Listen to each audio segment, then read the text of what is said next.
Jesus' name. God bless you. For you.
All right, please. We have partners. We call them friends and partners.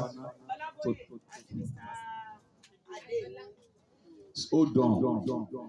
We have friends and partners to know that what they give to us, we give it to you. Please help us to spread it up.